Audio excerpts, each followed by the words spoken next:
And we did that by first interviewing close to 4,000 folks that we met on Instagram and Reddit and Facebook. Real investors, just to understand their pain points. And lo and behold, nobody has any problems buying and selling stocks, going through the broker services side of things. No one has any issues figuring out what to buy, because there's just a plethora of, here are the top ideas. But they had a lot of issues figuring out how much to buy of something, how to build a diversified portfolio, when to take your profits, cut your losses, and, how do I go about trading what's becoming increasingly more volatile marketplace?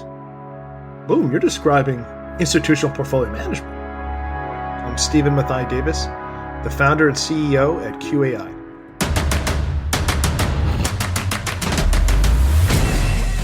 This is Code Story, the podcast bringing you interviews with tech visionaries who share in the critical moments of what it takes to change an industry and build and lead a team that has your back. I'm your host, Noah Lappart, and today how Stephen Mathai-Davis built the AI for your investment portfolio so you can build wealth by doing nothing. All this and more on Code Story. Stephen Mathai-Davis grew up in a family where he was expected to go into the buy side of Wall Street. Originally, he rebelled against this, pursuing professional kickboxing and even running his own dojo in New York. Fun fact, he has 8 black belts and has started teaching his kids how to box. In his late 20s, he came back to Wall Street and experienced the 2008 crash and rebound. Along his journey, Stephen realized that his friends didn't have access to the same money management tools and strategies that institutional investors had. He became inspired to offer these types of investment tools to the average person. This is the creation story of Q.AI. Forbes Media bought my old startup, which was Quantumize, which at the time was bringing factor-based and quantitative AI-powered research to the average investor, which is kind of what I was talking about earlier, my interest in democratizing the buy side. But along the way at Quantumize, we realized people were really interested to see if we would manage their monies. So after Quantumize was sold to Forbes, we, along with the Forbes team, came up with this idea to launch a new type of robo-advisor that would take a lot of the technologies that we were developing and enhance that, and bring that to the average investor here in the US to start off with, by democratizing the experience high net worth individuals have when they go to hedge funds or some of these elite banks. People don't realize the experience that high net worth folks have when they go to some of these elite hedge funds, or they go to Morgan Stanley, Merrill Lynch, and Goldman Sachs. They have their monies managed. And if you look at what the average retail investor has today, it's just breadcrumbs. So we got really excited about that, and that was the genesis of this whole idea of creating an AI-powered robo-advisor that's really just democratizing not only the hedge fund, but the way high net worth individuals have their monies managed. Tell me about the MVP, so that first product you built. How long did it take you to build, and what sort of tools did you use to bring it to life? Yeah, you're going to love this. There's tons of robo-advisors out there, and I could tell you a little bit how, I think everyone's kind of concentrated in one little area. There's tons of DIY trading platforms, and we weren't really sure what to build. So it took us about 6 months to bring this MVP to market. When I say the MVP, outside investors or outside customers trading live on our app. And we did that by first interviewing close to 4,000 folks that we met on Instagram and Reddit and Facebook. Real investors, just to understand their pain points. And lo and behold, nobody has any problems buying and selling stocks, going through the broker services side of things. No one has any issues figuring out what to buy, because there's just a plethora of, here are the top ideas. But they had a lot of issues figuring out how much to buy of something, how to build a diversified portfolio, when to take your profits, cut your losses, and, how do I go about trading what's becoming increasingly more volatile marketplace? My conclusion was boom, you're describing institutional portfolio management. You're looking for an institutional portfolio manager. We started out building prototypes of strategies that we were going to build based on what folks told us they were interested in, and began testing it with real users. Tell us what you think of the color. Tell us what you think about the information, the presentation layer, trying to get you through the app. Do you think we really care or are trying to get to know you? And that evolved this iterative process. And man, it wasn't easy. You know this. Trying to build a fintech app in the context of the pure lean startup customer development framework that's outlined. It's great, theoretically what to do. Trying to do this real life with money, like folks' money, and dealing with a lot of the regulatory financial institutions we need to partner with, that was a challenge. But man, it was a lot of fun to get that out in about 6 to 7 months, get in the hands of real users. With any MVP, you've got to make certain decisions and trade-offs about, what you're going to implement to start, right? Or, any sort of like technical debt or even approach debt, which is a word I just made up, but how you're approaching the problem. Tell me about some of those trade-offs you had to make in the beginning, post feedback as you're building that first MVP, and how you coped with those decisions. Coping with those decisions, I used to stare up at my ceiling around 3 or 4 a.m., waking up in a cold sweat about the bets we were making. So I don't know if I got good advice about how to cope with it, but I can tell folks, one of the things I learned was really being systematic. I come out of the business, right? So I'm going to have a lot of biases into what to put into a product, especially an investment management product. But what we set out doing was slicing and dicing, what do people really just need to have? What do you know and need to have to go into a fintech app? Well, you've got to be able to link your bank account. We've got to do a KYC check. We've got to know our customer. And we have got to be able to put you into some type of strategy. And that strategy has got to be invested. So it has to be invested. It doesn't have to be automatic, things like that. So is that the best thing to do to get it out the door? The short answer was yes, because our MVP really was, do people want to have their monies managed by somebody else through a quantitative AI platform? And using that framework and working backwards from that in a really disciplined, systematic way, we got an MVP out the door rapidly. One of the fastest launch of startups out of Apex Clearing, which is our broker-dealer partner. We moved rapidly integrating with Plaid to help folks connect their bank accounts. And things we left out. We were manually trading the monies. We were manually withdrawing and depositing funds when people were wanting to pull money flows in and out of the app. We were making sure that everything else was properly running on the back end side, all manually. And why did we do that? Because we had all these assumptions, and we realized that once we got into the market, a lot of those assumptions would get blown up.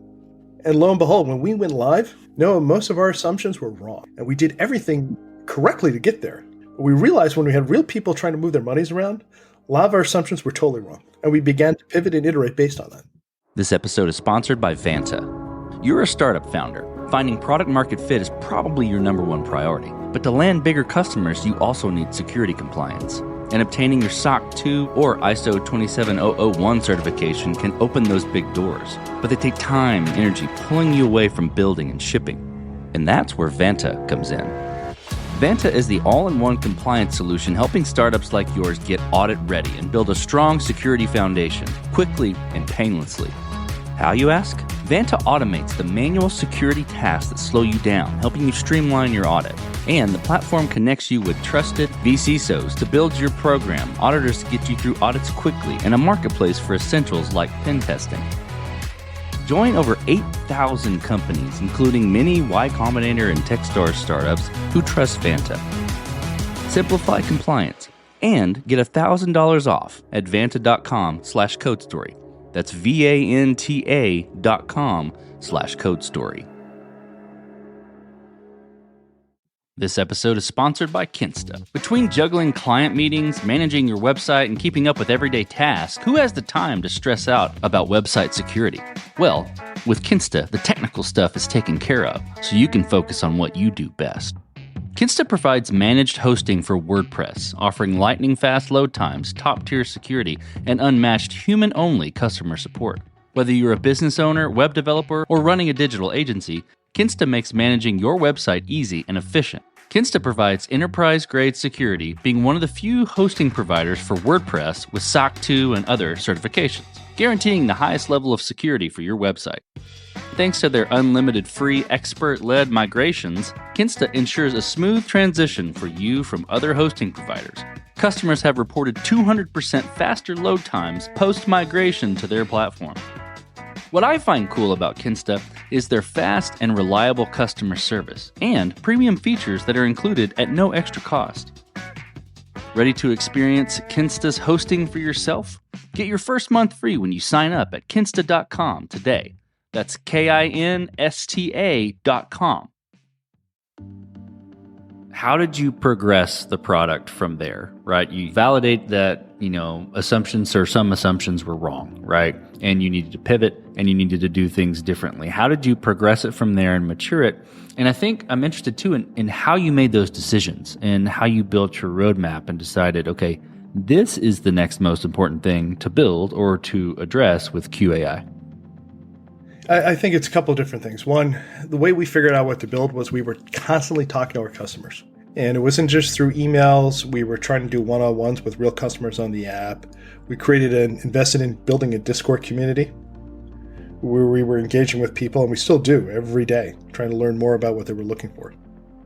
And based on what they were saying and their requests and their problems, actually, because you're looking less for product feature recommendations and more about, well, this stinks, or this is terrible, or hey, I'm looking for something a little bit more. We then took those pain points and then we turned them into product features. Now, how do you build a roadmap? Because at that point, right, there's hundreds of things you need to do.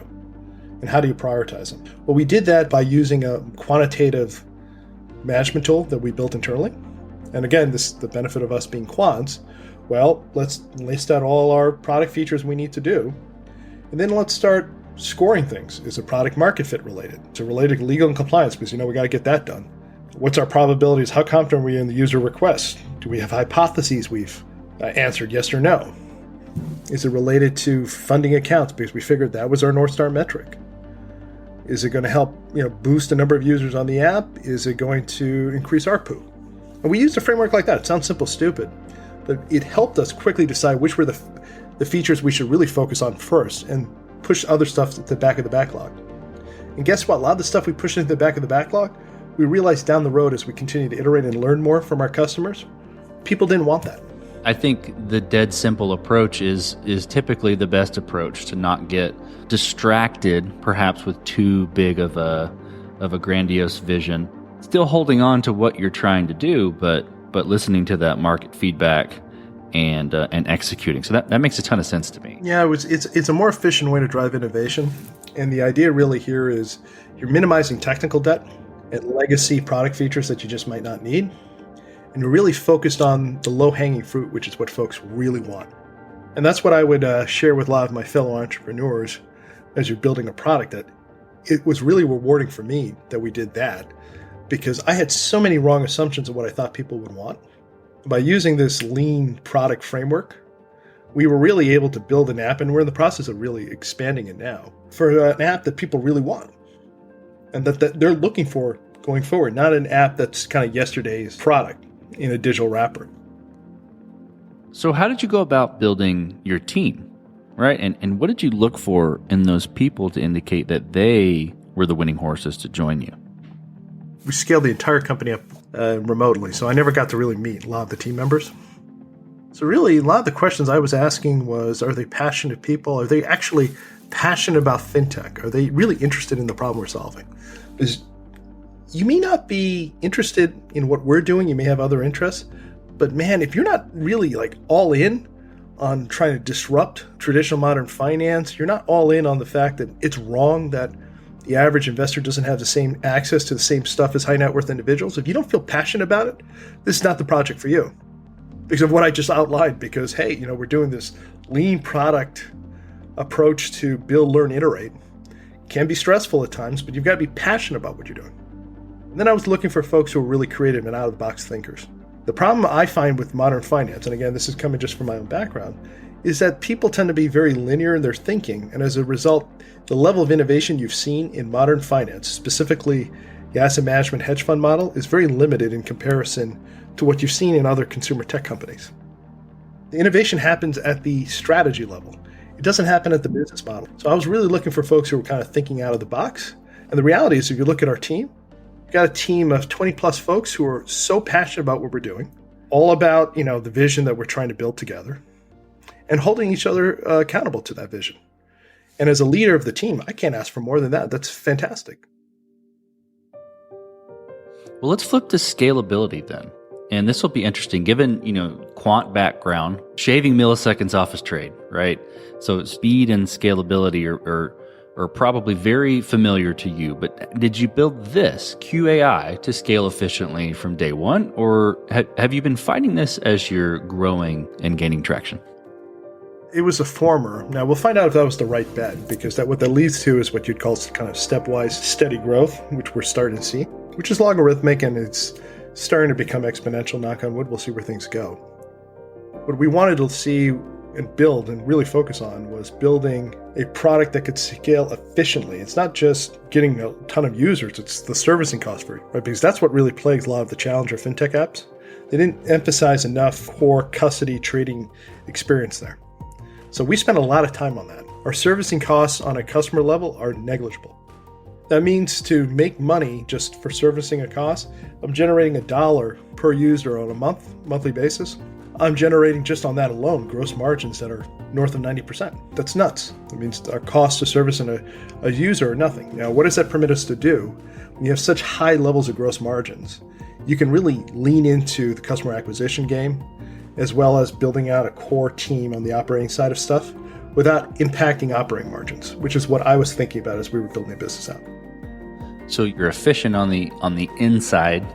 You're making enough in your margin that you can really go after. You can put a lot of effort and a lot of money into going after people. Is that right? Yeah, just think about it this way, right?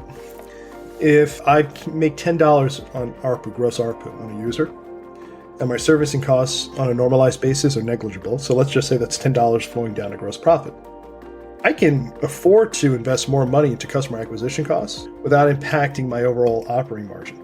So if we were wrong about the costs it would take to acquire users, I'd have more wiggle room. I know it drives the team crazy because I'm an ex-financial analyst, I'm speaking like that, but that was the goal when we were building the company from the bottom up.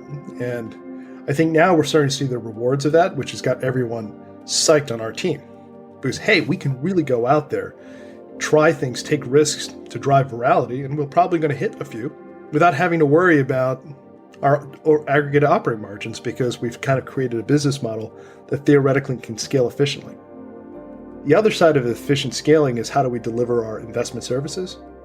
And by being purely quant AI powered, we're able to turn around rapidly with different types of strategies and products much more quickly than it would take a team of human analysts to put an investment strategy together. And we're able to do that because we're dependent on core algorithms that we've built over the last few years that are really focused on predicting either market moves or other types of risk-adjusted metrics that we're managing. And I'll give you a tangible example. When the COVID crisis hit again, and we thought it was really going to impact the market, we were out within a week and a half with a new investment kit that was just a play on what's going on with Omicron and its effect on the market, which is using kind of advanced investment strategies. This is long shorts, or you short the market, low beta. It's kind of market neutral stuff folks have no access to. We were able to get that out in 2 to 3 weeks.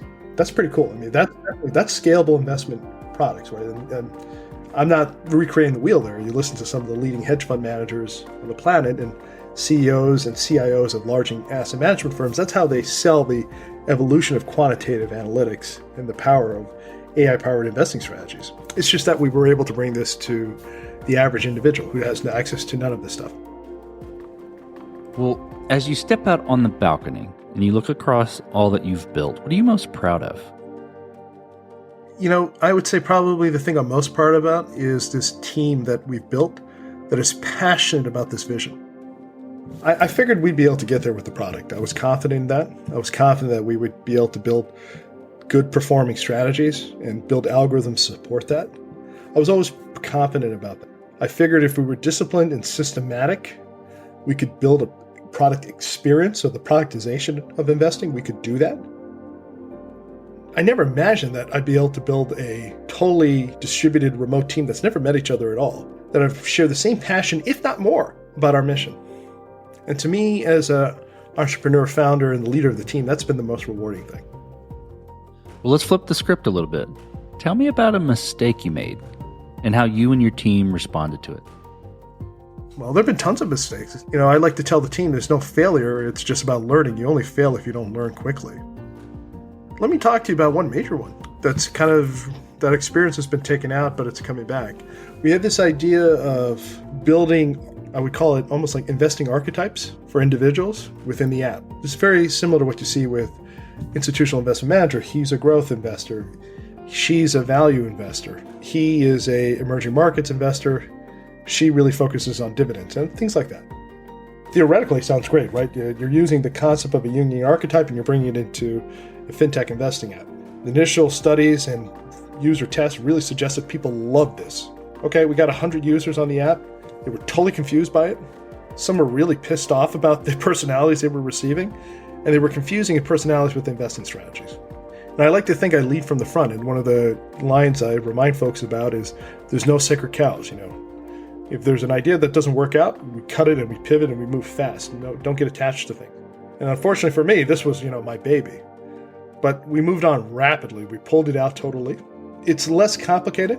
Yes, we're recommending things based on your experience and what you're, saying your interests are. But we're not bucketing you into certain categories. It was a huge assumption. And again, this comes back to all the work we did. All the work suggested that was the way to go. And man, when we got folks on the app, it was a disaster.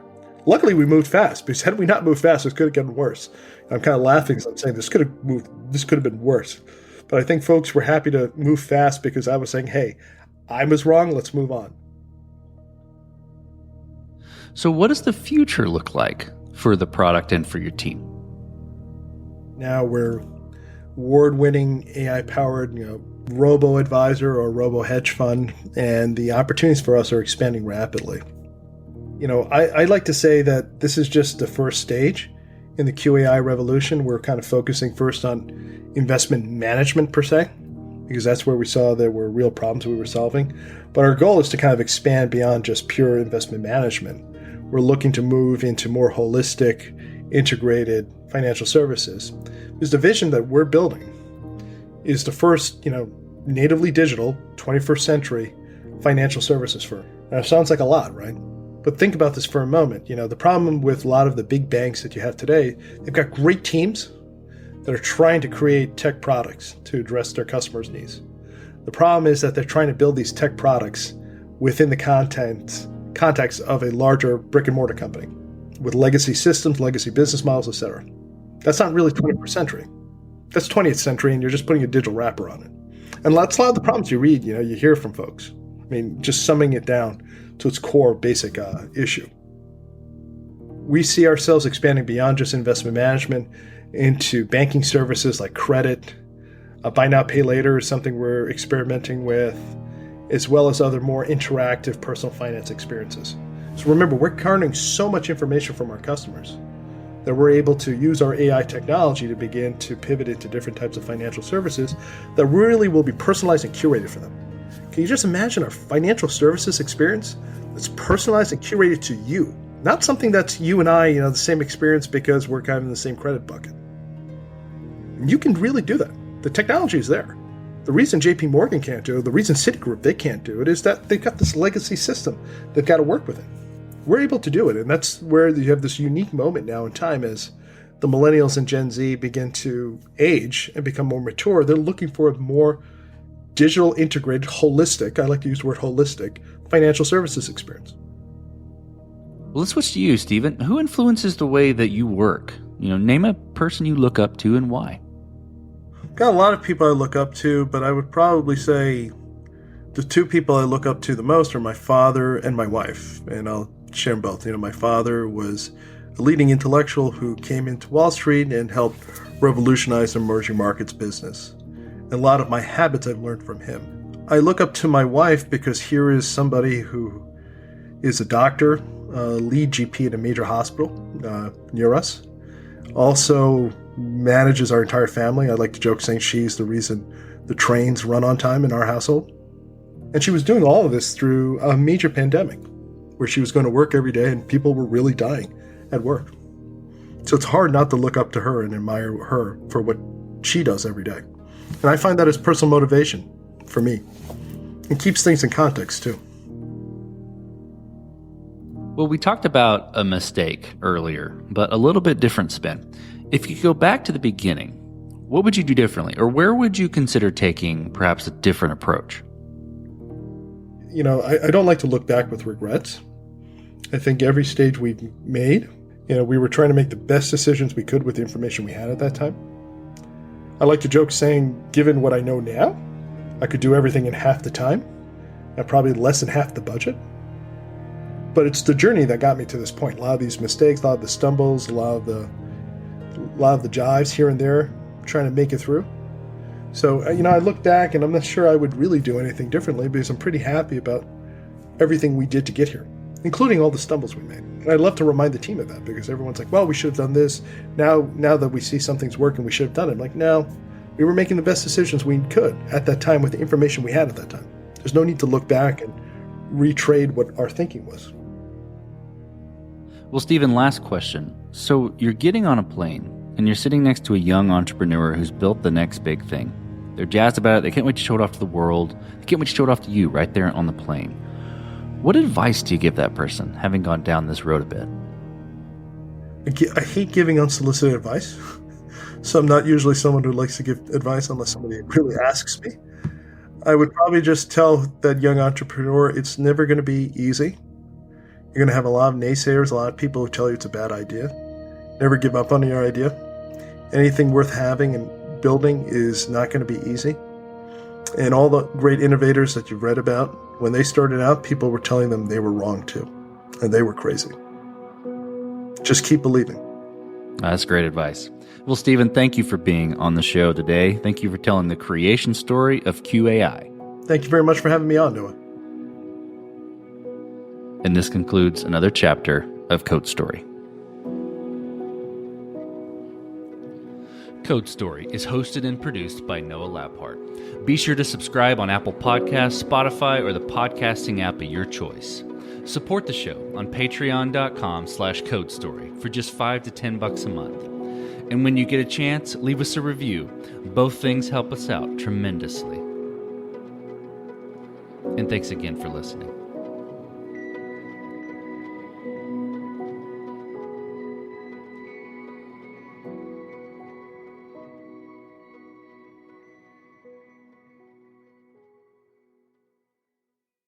Taxes was waiting around for your taxes to be done, which led to worrying about not getting any money back.